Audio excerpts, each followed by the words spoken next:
After spending a couple of hours with Gungrave Loaded Coffin Edition on PlayStation VR, I started questioning everything. I mean, I had some pretty awesome memories of the old PlayStation 2 titles Gungrave and, to a lesser extent, Gungrave Overdose. But the game I was playing in VR felt nothing like those games. So I wondered, could Gungrave have always been this bad? Or was this new game, built from the ground up for VR, just that much different from the originals? So, to get an accurate comparison, I pulled out my old console and blasted through the first few levels of Gungrave proper, and the results were staggering.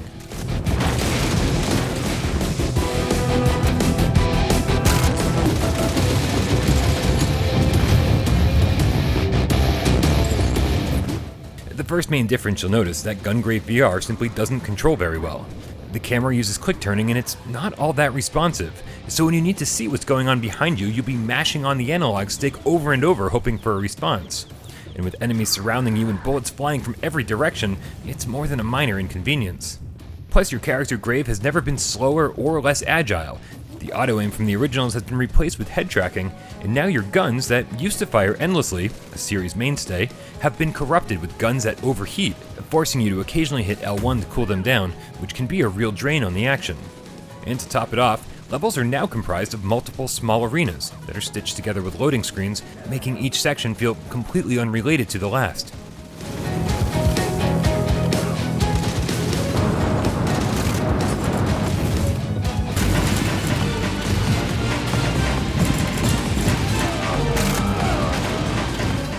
Unfortunately, the bad news doesn't end there. Gungrave VR features no cutscenes of any kind. The audio is wildly inconsistent. It's ridiculously short, clocking in at just around 90 minutes, with only a few harder difficulty settings extending its shelf life. And every other level forces you into a first-person wave shooter of sorts, where your feet are glued to the floor and you fight wave after wave of enemies. And these levels, the worst part of Gungrave VR, go on seemingly forever, often upwards of 2 to 3 times longer than they should. The Loaded Coffin Edition comes packed with another, separate game called Gungrave VR UN, which kicks off with a brief anime introduction, then introduces a few new environments and some side-scrolling levels. But trust me, these also get old extremely fast. It seems like the developers threw everything they had at the wall, and nothing stuck.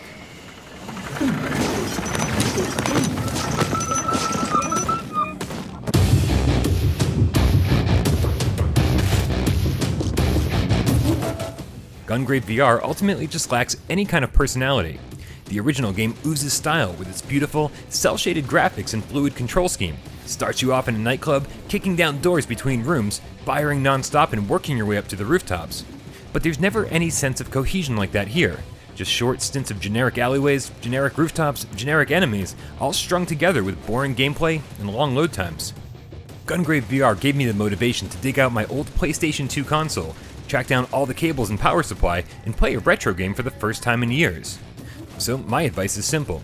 If you miss Gungrave like I did, skip this new version and go track down a PlayStation 2, because those games are still awesome.